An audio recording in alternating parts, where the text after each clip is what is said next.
Good morning. Happy Friday.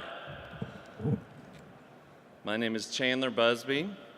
I hope that we have had the opportunity to meet during this exceptional conference, either as a representative of the Southern Automotive Conference or my day job as a representative of Southern Automotive Alliance magazine. We feel like we're the platform for all things automotive manufacturing in the South, and we hope that you guys will sign up for our e-newsletter and our free magazine subscription so that we can keep this connectivity, keep this party going, and stay connected. I think that as we begin to absorb the information that we have had this opportunity to be together, and as we begin to look at the future, processing the numbers and the information that we've had in real-time practice, that's what our forum is about to address. This is the first ever mobility panel, and it should be a part of the SAC going forward. And as I said, this group puts what we have learned to practice every day. Chris Andrews, Director of Mobility and Innovation with Pratt & Miller. Lynn Blake, Vice President of Mobility, PSA, North America. Alisyn Malek, COO and co-founder of May Mobility. They will be led by Tim Yerdon. Tim is an established innovation executive, leveraging nearly 25 years of experience in engineering, marketing, and communication. He's currently the president at Plymouth Technology Advisors. Their firm provides strategic guidance to vehicle manufacturers, suppliers, and technology companies in the rapidly evolving space of connected, electrified, and autonomous vehicles. Tim is currently working with Ford Motor Company and Team Edison. So without further ado, let's bring out the panel. Tim Yerdon.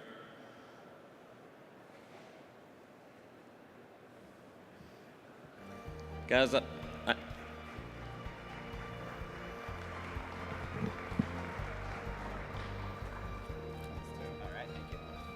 All right, thank you, Chandler. We're going to have all of our panelists come on stage. So thank you for attending. Thank you, SAC, for this opportunity. One thing I did want to mention, this is going to be an anti-PowerPoint panel. So you have no PowerPoint on this one. We're going to treat it more like a fireside chat. I'm going to tee up a little bit of the mobility world for everybody, and then we're going to spend a lot of time doing question and answer. So, we'll spend about an hour or so in total and have a lot of fun. And at the end, I've got some questions, but love to have questions from the audience as well. I know we're going to have a rolling mic as well. So looking forward to your questions. I think what we've seen and heard in the last day and a half is, for those that are in this industry, there is no better time to be in this industry than right now. When you look at the clock speed at which this industry is moving, whether you're looking at it from, in this case, a mobility perspective or a pure automotive and a manufacturing perspective, it's really running at full speed, and it's just a fabulous time to be involved. When you look at the trends, the key ones as we talk today about mobility are really around automation, electrification, connectivity. And really, when you think about connectivity, that becomes one of the common threads that weaves its way through all the definitions of mobility, which, as you'll see in the next 45 to 50 minutes, are varied. There's a lot of definitions of mobility. If you ask 3 or 5 different people what it is, you'll probably get 3 or 5 different answers.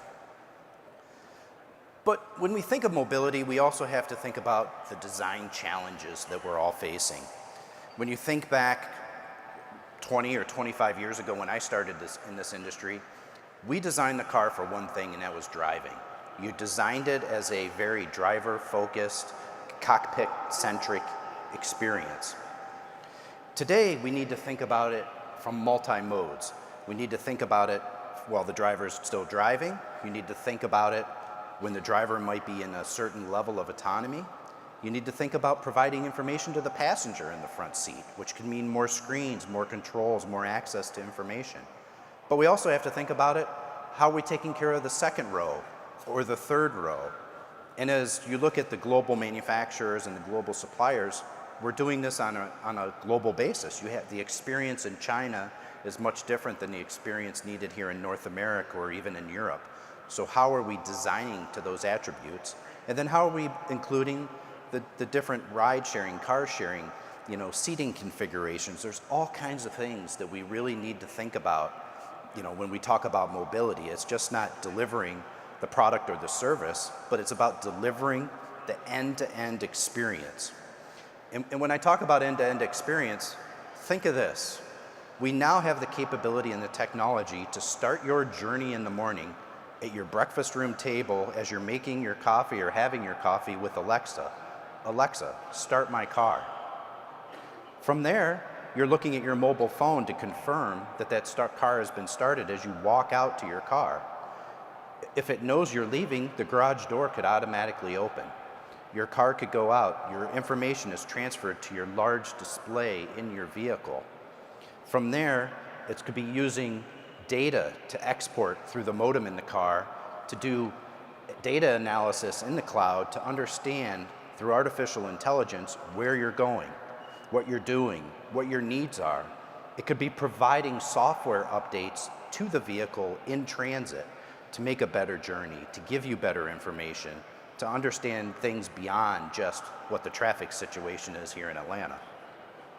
There's a ton of information and a ton of capability coming in the next cycle of vehicles.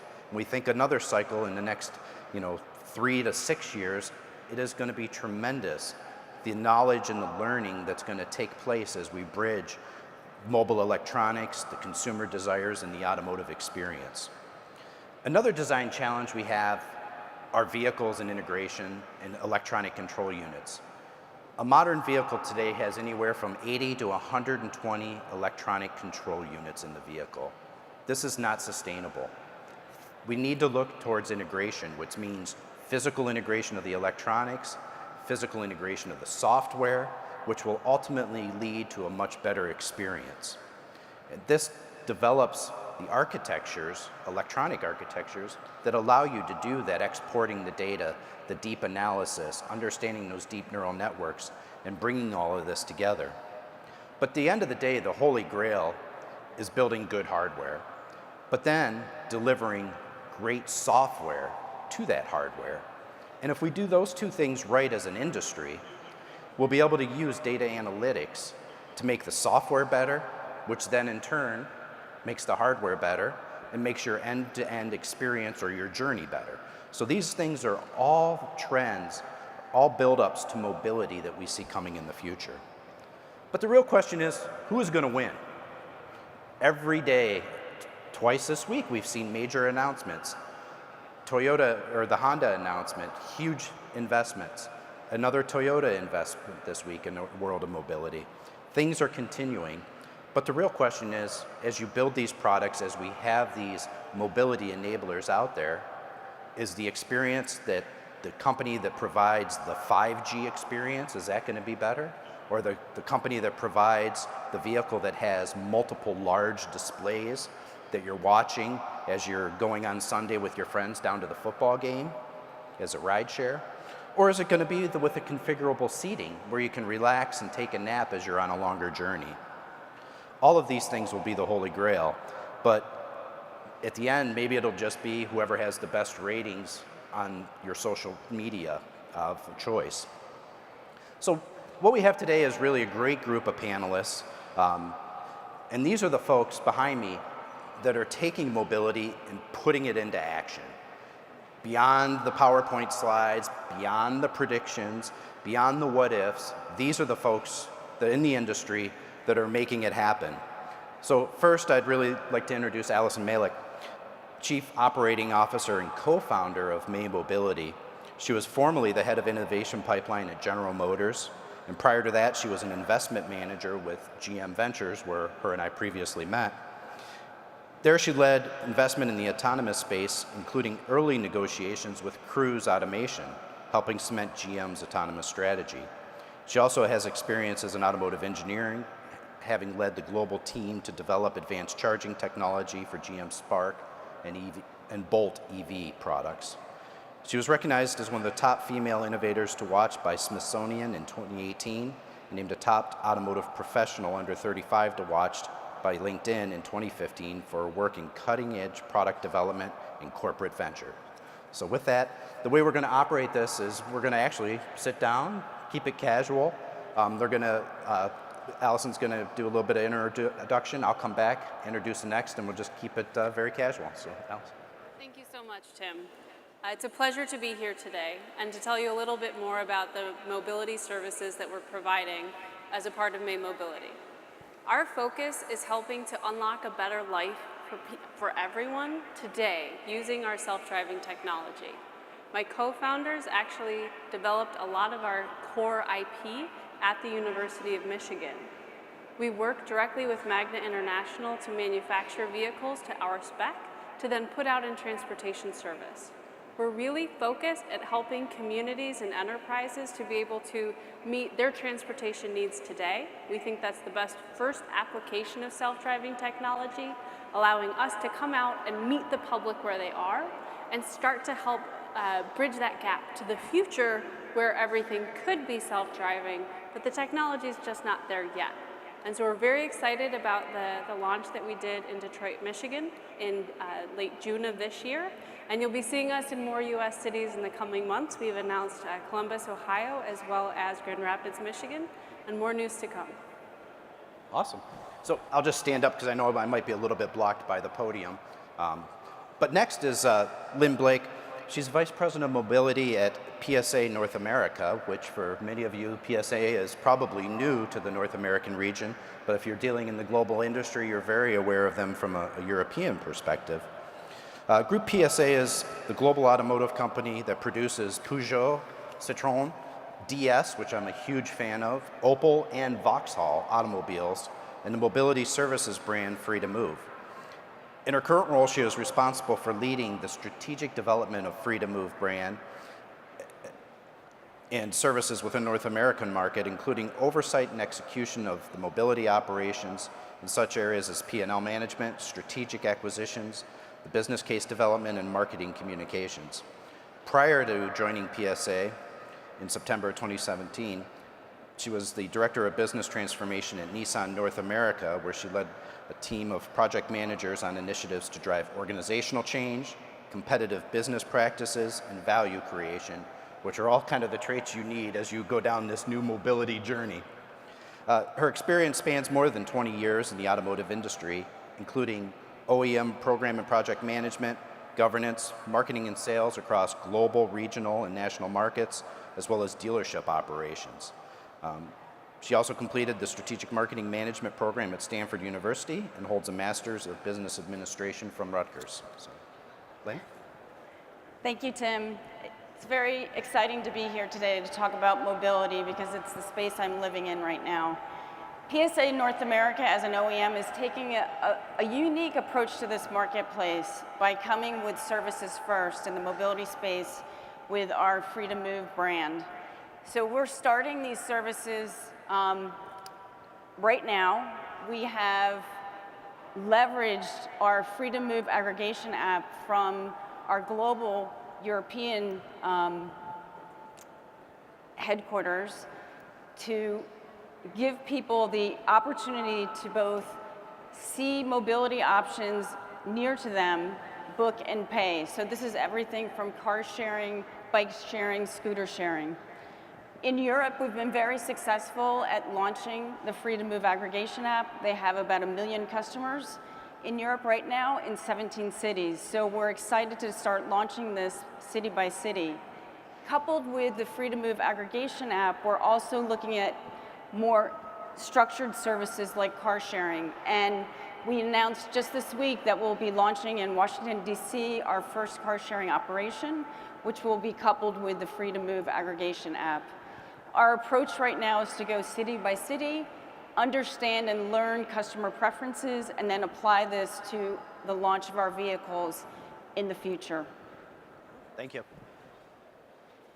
And our third panelist is Chris Andrews. He's the Director of Mobility and Innovation at Pratt & Miller. And Chris will talk about it, but when I hear Pratt & Miller, my first picture is Corvette racing cars, which they do a lot of work on the Corvette racing program.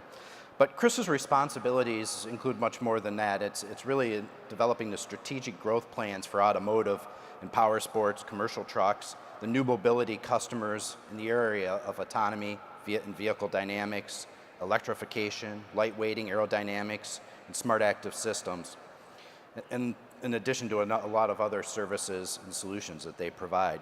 Chris has more than 30 years of experience in the automotive and mobility automotive and mobility business, specific to electronics, and then also the media industry, where he was an entrepreneur. Before joining Pratt & Miller, he spent 17 years at Visteon Corporation in increasing roles of responsibility, ending up as a leader of emerging technologies where he's identified and developed the next generation of connected vehicles, advanced electronics, and mobility cockpit solutions. Prior to his tenure at Visteon, he was the owner and director of Stages Multimedia, designing AV facilities and producing for major media, music, and film companies, along with advertising agencies and other Fortune 500 businesses. Chris has a master's degree from Wayne State University in Detroit and a bachelor's degree from Michigan State University. Chris? Thanks, Tim. First of all, I'd like to thank Tim and the SAC organization for inviting me here, for inviting us, and having the first mobility panel, so it's exciting for me. Pratt Miller is a small business located in Michigan. We have offices in North Carolina also.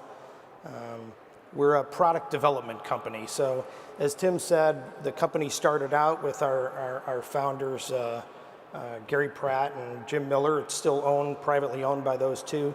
They started out as racing buddies, so our history and our heritage is in the racing industry, or motorsports as we call it now. But we've gravitated towards bringing those capabilities and solutions from the racing motorsports industry into defense. We have Pratt Miller Defense, which works on ground mobility solutions for defense partners. And then my expertise and the area that we're working in is mobility and innovation. So we defined that, recently changed to use the term mobility because it encompasses not only automotive, but commercial truck. And we're seeing a lot of pull from, we'll call them new mobility solutions. So my other panelists here are the definition of new mobility solutions. So this is perfect for me. So there's a lot of exciting things going on now. Between what our teams do is full end-to-end product development capabilities, but depending on the customer or depending on the product or the need, we'll either do a piece of that for a larger organization, or we can actually be the product development arm for a startup company. So it's really an exciting space to be in these days because there is so much going on with new propulsion systems, with new form factors, and I think we'll get into the definition of mobility, which is really taking on a whole new meaning. Like you said, you ask 5 people, you'll probably get 5 different answers. Well, so why don't you start? I mean, this is trying to keep it much more like a fireside chat. Yeah. There are so many different definitions of mobility. Yeah. From a Pratt & Miller or a personal perspective, what is your definition of mobility? Well, so, you know, it kind of starts from where you come from, but on the vehicle side, like I said, for us, we lumped it together in all of the customers that we had been using and some new ones that we're starting to come to, which is automotive, commercial truck, power sports, which is anything off-road. There's a lot of off-road vehicles that we work on, UTVs, ATVs, motorcycles. But then also there's a lot of new solutions. We'll call them May Mobility Solution for getting people around autonomously, low-speed vehicle shuttle solutions. But in general, the thing that there's a lot of conversation around is, call it ITS or intelligent transportation systems, but it's how do we make sure there's mobility for everyone and that it's a smart system, right? So there are people today that don't have good access to mobility, whether they're need special needs access let's say, handicap or vision impaired or hearing impaired or cognitive impaired, but how do we make sure everybody has access to mobility and can get to where they need to, whether it's a doctor's appointment or work or those kinds of things. So it's an exciting space because I think we're solving society problems too. So not to get too heady, but it is important. That's great. I think. Yeah. Lynn, what? Yeah, for PSA North America, I would say that we're looking solely at the shared services right now. So your ride hailing, car sharing, bike sharing, scooter sharing, those types of applications here in the US. But I think over time that will develop into other things like smart services, where we look at parking and tolls and how do we provide kind of that end-to-end, helping a customer get from point A to point B by whatever means is good for them, whether it's faster, cheaper, or helps meet their transportation needs. Excellent. For May Mobility, we get to work directly with communities and think about adding more accessibility for communities that maybe don't have it traditionally or have access. And so for us, we really break it down to moving people and moving goods. Right now, we're primarily focused on moving people. We kind of keep goods in the back of our mind. And for us, the other aspect of thinking about good mobility is ease of use. And so as we think about mobility systems, it can be anything from old school walking to scooters to shuttles to bikes and all the way up through buses, airplanes, heavy rail, light rail, and looking at it as an ecosystem that's focused around how individuals move and get from where they are to where they're going. Cool. So once again, if there's any questions in the audience, Chandler here has got the mic, so just raise your hand. And if I see him roving out there to somebody, then I'll know there's an opportunity for a question. But otherwise, we'll just kind of keep rolling up here. So what are the challenges? I mean, everybody's got challenges. This whole world of mobility, whether you're doing it more from a digital service perspective or from a physical vehicle perspective or an engineering and development of services on that, it all has its challenges. But what are the biggest ones you're seeing, whether it's within the industry or for the end consumer, as we deliver these new modes of transportation, new opportunities? So with May Mobility, one of the biggest challenges that we have is something we call bus-isms. When we're bringing shuttle transportation services, so our vehicles can sit 6 people. And when we bring that to a community, they're like, all right, it's a shuttle. You should do the bus things. You should take a bus loop and you should pick up at these spots. And that's what people are familiar with when you're trying to move people in a capacity of like 30 to 60 people at a time. And so as we think about some of the challenges, which are also opportunities, is recognizing that all of these new mobility solutions actually give us different tools to plan. And we can start to think more creatively even about how we master plan transportation systems, because there's a lot more flexibility that's being brought in. And so even when you think about passenger vehicles, a lot of times when people are planning roadways, they think about passenger vehicles with 1 passenger. If it's Uber and Lyft, you might have 2, unless it's deadheading, and then it's technically a half. And so realizing what all of us are building and how that can fit into, again, a system level thinking about transportation is really forcing people to think differently. Okay. Yeah, I guess from our perspective too, we look at customer needs and wants. And right now, when you look at the subscription type economy, they're wanting different ways to own vehicles or to go from point A to point B. So we really have this Rubik's Cube of different options. Everything from car sharing, bike sharing, scooter sharing, but then it bleeds into public transportation. We have subscription now and personal car ownership.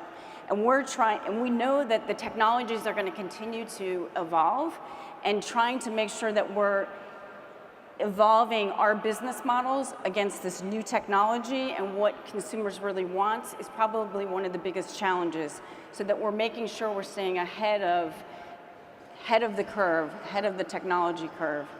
And I think it's interesting too, kind of in the mobility space, because we see different trends. If you looked at car sharing, it took car sharing 12 years to get 3% adoption rate. But if you look at scooter sharing today, it only took them 12 months to be at 3.6% adoption rate. So things are moving rapidly, and we have to be very agile about how we approach the business so that we're meeting the right customer demands at the right time. It's interesting, before we go to Chris, it's interesting she mentions that about the adoption rates. I think Linda from Lindemar yesterday threw a slide up there about adoption of different technologies.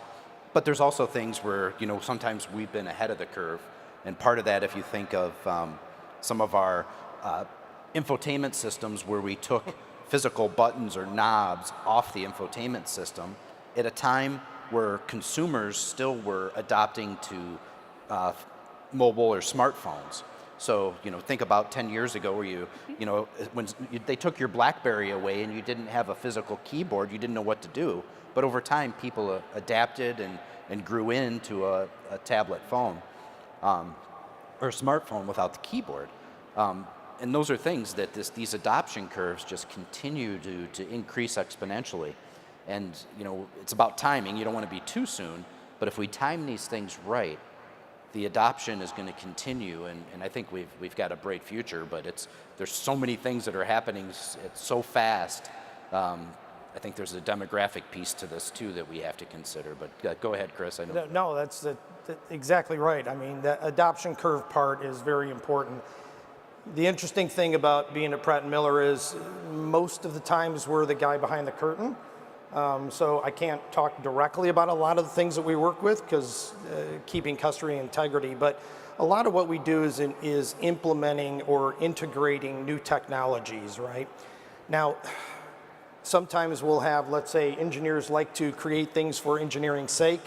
Our team is very cognizant of making sure that we're providing the right solution to the customer, a holistic solution, and making sure that we're solving the problem for them correctly. So whether it's a new electric vehicle platform, whether it's a hydrogen propulsion system, whether it is autonomy or those types of things, it really is being that good partner with our customers and thinking about the holistic solution. We have a team that does trade studies so that we can constantly make sure we're solving the right problem that they're trying to solve so that it's not engineering for engineering's sake. So Chris, I recall, I know there was a Society of Automotive Engineers event that you had opened up your facility probably about 6 or 8 months ago, and you were kind of showing some of your different work. But I thought one thing that was really interesting, and I'm not sure exactly what you called it, but I call it the skateboard autonomous piece. Would you be able to talk a little bit about that maybe?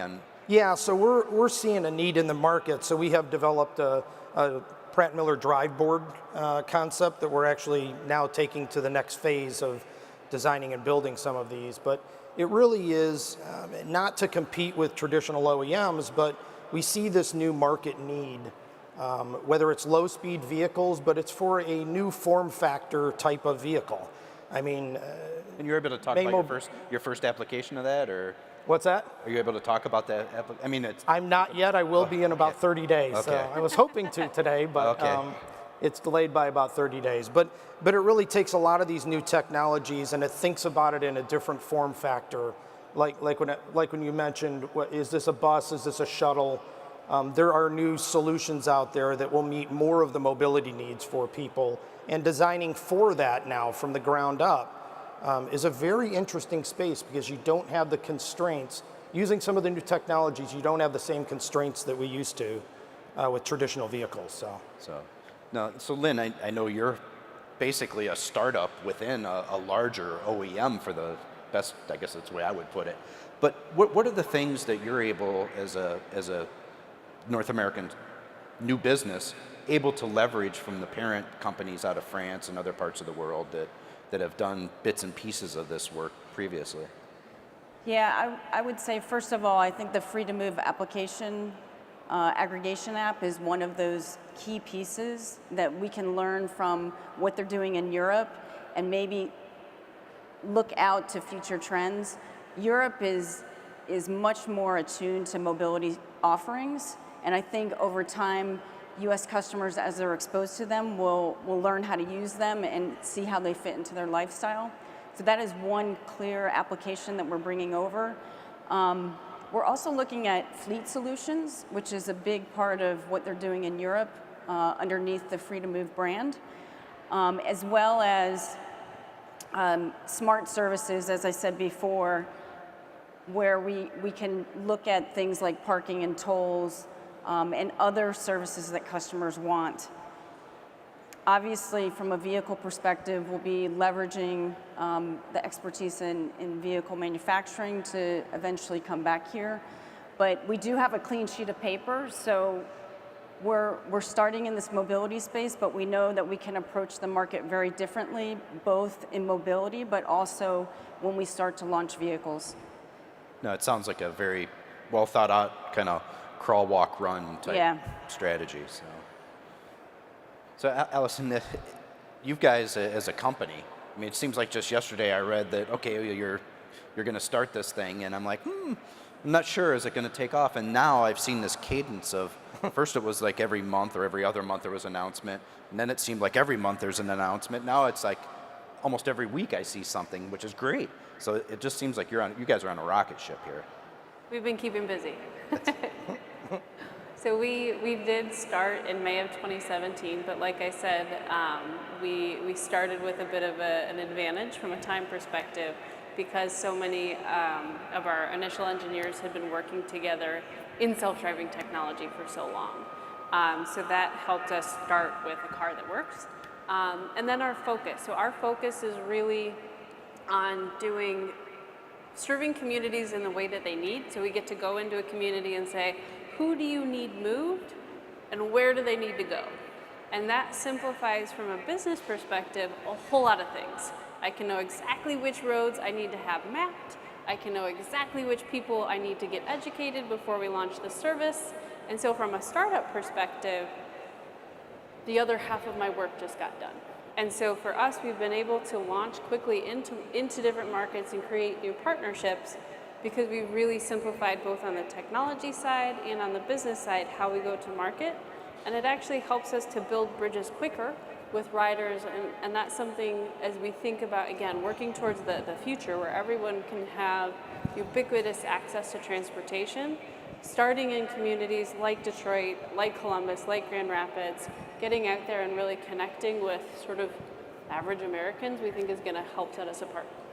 What are the biggest gaps that you're seeing from a talent perspective? I'm assuming you're scaling up with new hires, but what are and this will be another question as we walk down, but I think this is ubiquitous almost everywhere, getting the people interested, getting the right talent.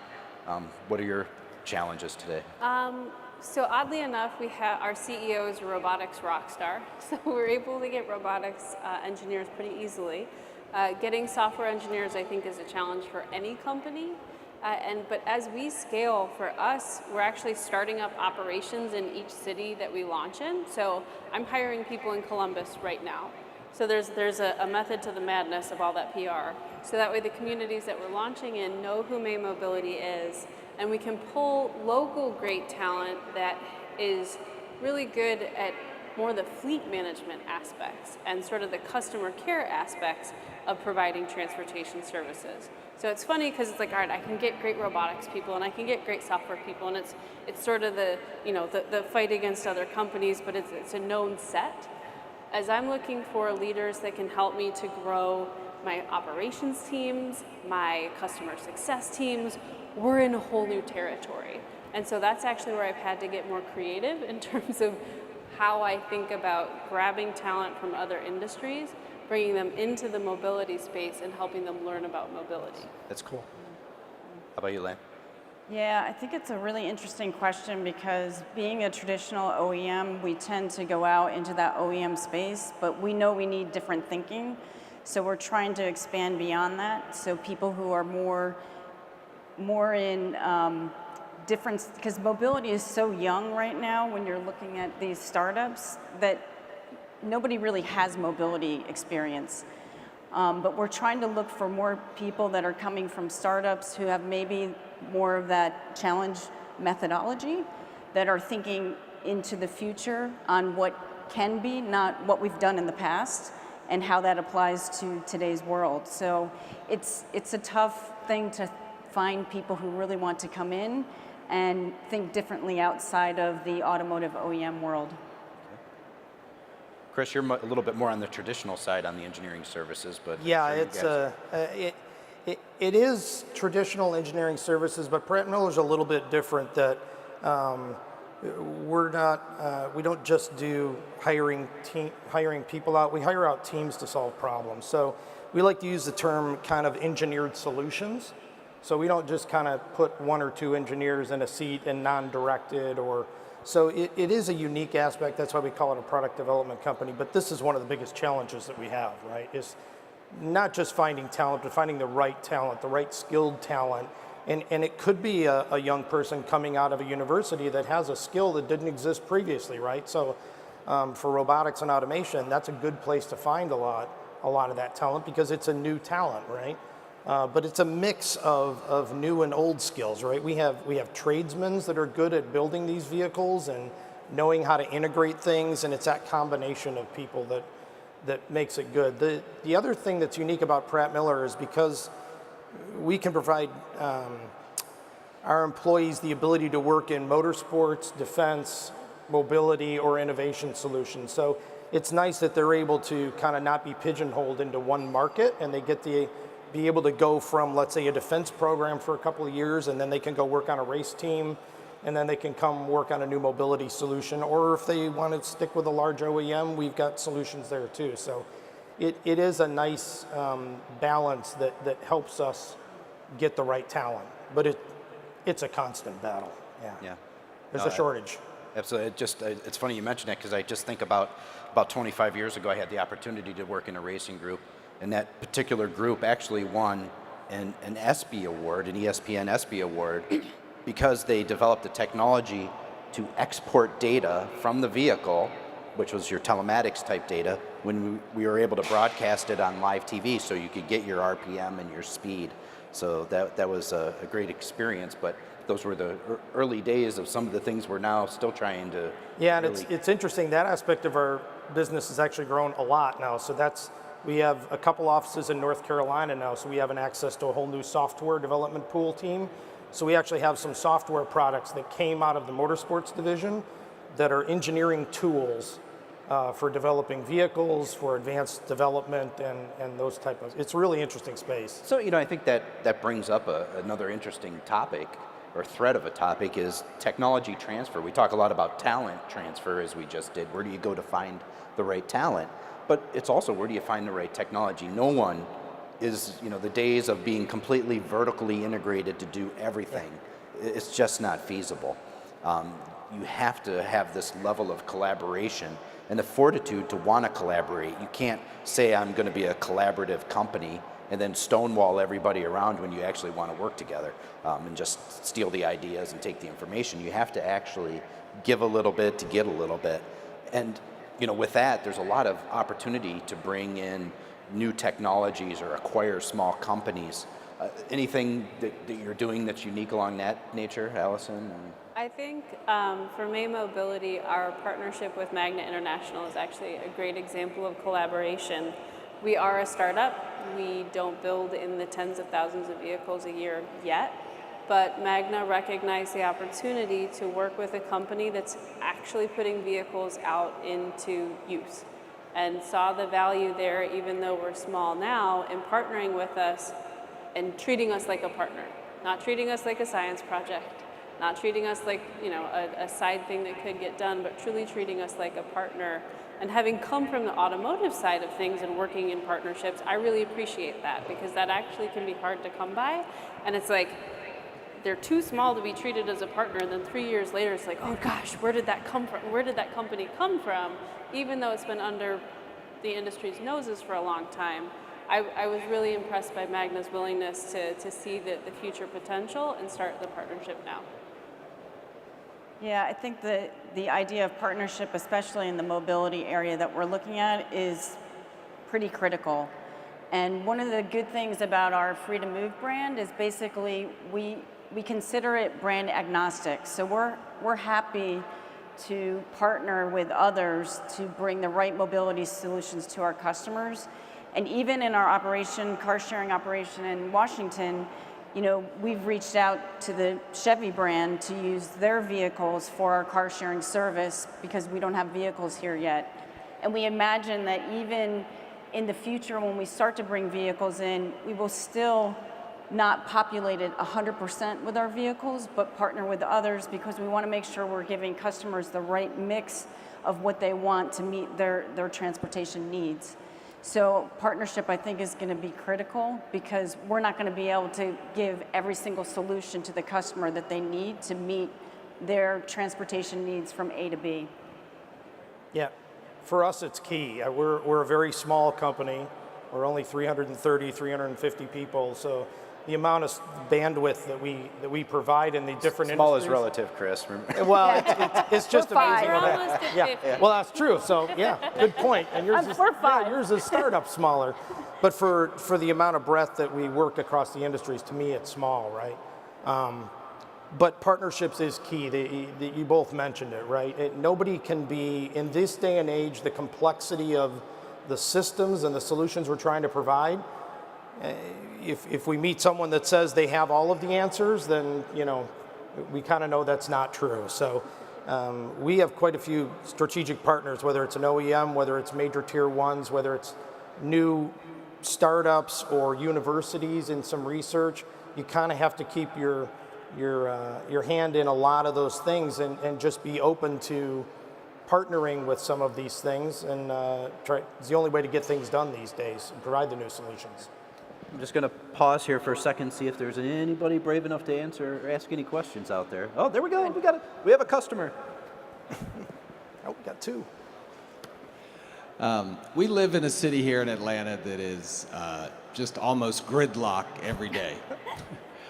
And I'm just wondering if you were an urban planner and you wanted to go study a community somewhere in the country that is adapting a new mobility plan and on the cutting edge of all this new technology, where would you go? And what do you, I don't know if y'all are from Atlanta, but what is the role of government playing in all of this? What can they do to facilitate a better mobility plan? So I'm from Detroit, not from Atlanta. I don't recommend taking the transit plans of Detroit yet. They're working on it. But I think one of the most interesting changes that I've seen from a city in the US is actually in Houston. Houston has similar terrible congestion, and they redid their entire bus network. Not just like one or two routes, their entire bus network, with a focus on higher throughput routes where you've got a lot of people that need to move and more frequent service. And what that does is it can help reduce congestion on the worst paths and open up a ton of opportunity for other mobility solutions to get people to those thoroughfares. And so when I talk with cities, so over half of our customers right now are cities. And when I talk with them, I actually point out that the power is theirs. Because at the end of the day, cities own the streets, they have to manage the streets, they own the curb space, they have to manage the curb space, and you can see them starting to take some of that control back. When Lyft and Uber launched, it was chaos. It still is chaos in many cities, but as you watch scooters launch in cities, they're way quicker to start putting regulations or permitting processes in place to keep chaos from reigning. And I think it's actually a really exciting time to be working with cities to help bring more solutions to bear as people try to deal with gridlock. But part of it is recognizing if 1,000 people are trying to go in the same direction at the same time, 1,000 cars probably isn't the right answer. And trying to think about our cities as communities and how do we move the whole community through the road network that exists. Yeah, I don't have any specific examples like Alisyn, but I think we really need to partner with governments to try to understand their burning needs of their consumers, because I think it varies from city to city. And we can't have a one solution fits all solution when we go into any given city, because for some cities it may be some of the shared services I've been talking about. For others it might be the autonomous solutions that that Alisyn's bringing to the table. But I think we need to partner with the governments to understand better what their customers need, and then try to figure out how to bring the right solutions into the cities to help reduce congestion and greenhouse gas. We have any other questions from the audience? Oh, all right, another one.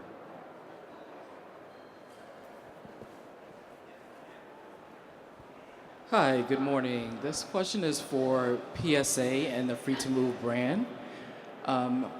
Basically, how do you overcome the challenge of connecting with the younger generation and really having them understand connected car and really why this is a viable solution for the future?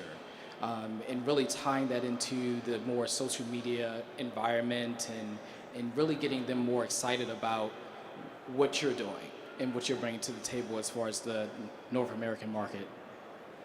Yeah, I would say right now we're just starting to learn, right? As we launch in Washington, I think we're going to get better understanding of the consumers that are using the service. And then we need to do education, I think, to let people know that those solutions exist in the marketplace and that they're easy to use.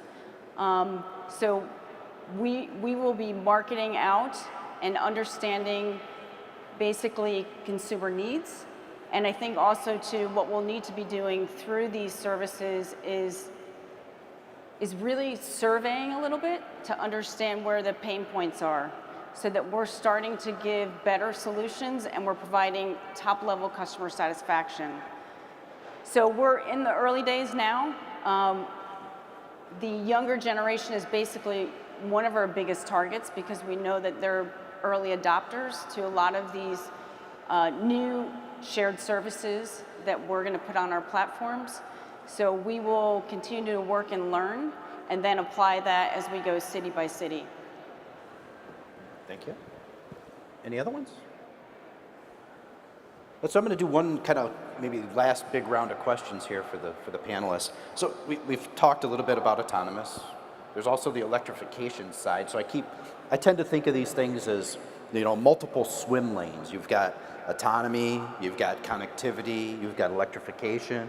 Chris mentioned ITS, or intelligent transportation systems, which in essence often becomes referred to as the backbone of how you're managing traffic and all these other things. It's much more than that, but you just think of all these different things, and we got talent, that could be another swim lane.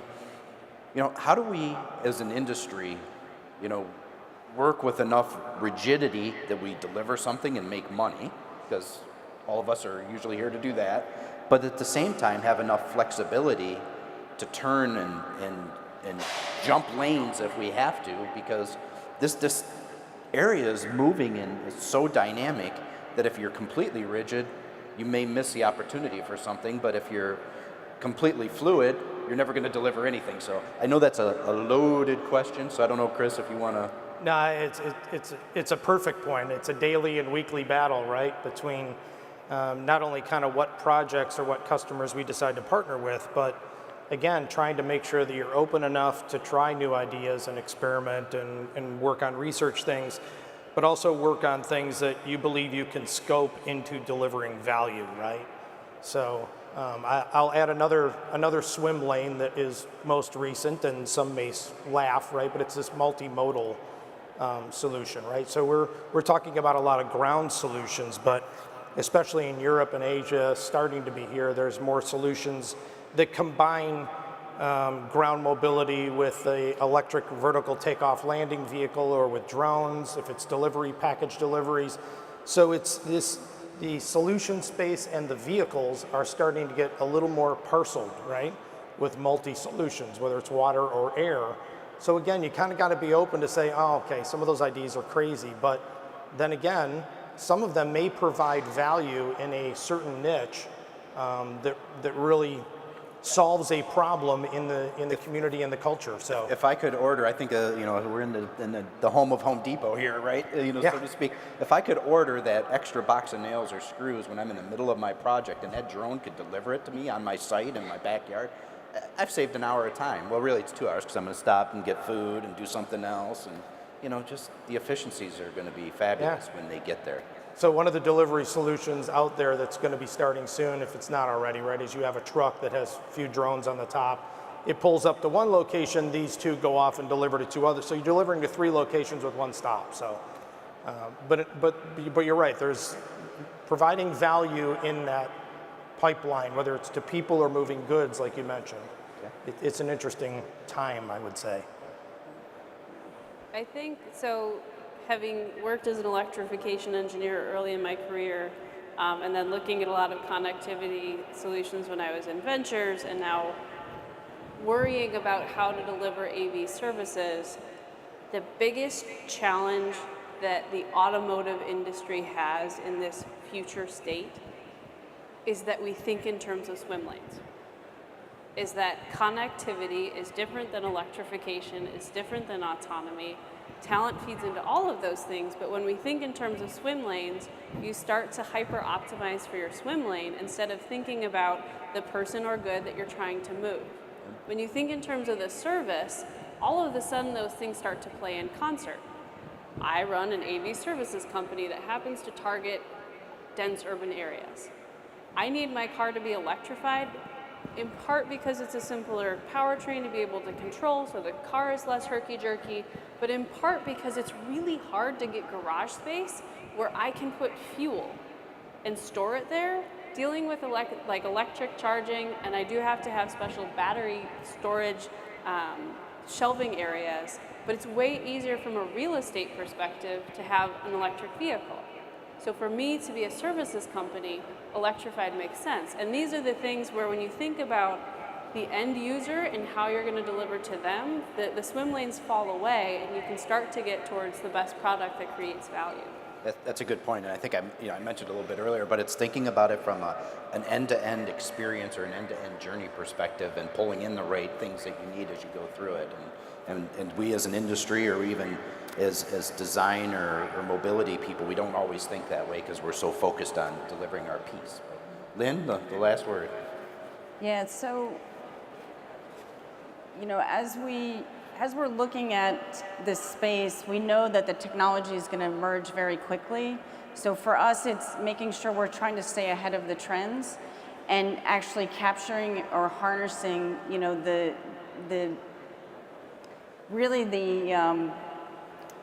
how we can use this technology to push forward and help customers move from point A to point B. Because we know it's going to change very quickly, and being agile in how we approach each business use case in order to make sure we harness it. All right. Well, thank you. Oh, do we have any other? Oh, one more. All right. One more question. Thank you. Good morning. Just a different question and thought. When you talk about mobility as a service, customer privacy of the data that's collected, how are you looking at customer acceptance of the monetization or potential monetization from a service perspective of the data that you're gathering from them? Yeah, for us, we actually adhere to the European standards for data privacy. So we're ensuring that we're kind of staying, that's our corporate structure. So we're making sure that we maintain that data security within the corporate guidelines. With our services, we do follow very strict security protocol in terms of data privacy, but further to the monetization question, the efforts that we're making right now are around getting people comfortable with the transportation service, so we're not trying to collect lots of data that we can monetize and really trying to just build trust with the riders. Maybe just to add into that, a little bit different piece of that, but some of the work I've been involved in, we're looking at all these multitude of ECUs in the vehicle, and you can take a traditional body control module that deals with your doors, locks and unlocks, and your windows up and down, and a multitude of other things. But some of those modules have the ability to export anywhere from 300 to 500 messages simultaneously. And we have to, as an industry, we need to understand if we can read all of that and export that as data, you know, well, one, what do we really need to know? How do we analyze it? How do we do some sort of ability or some sort of value add to make it better and send it back to the car? And this, you know, it's outside of the personal data side, but when you just think of aggregated data in general, this is a huge area where we really need help in this industry to figure out and target, you know, what's useful, how are we going to export it? There's a cost to export it off the car. How are you going to analyze it? You know, you can't have a million data scientists, but you need to have some really good ones.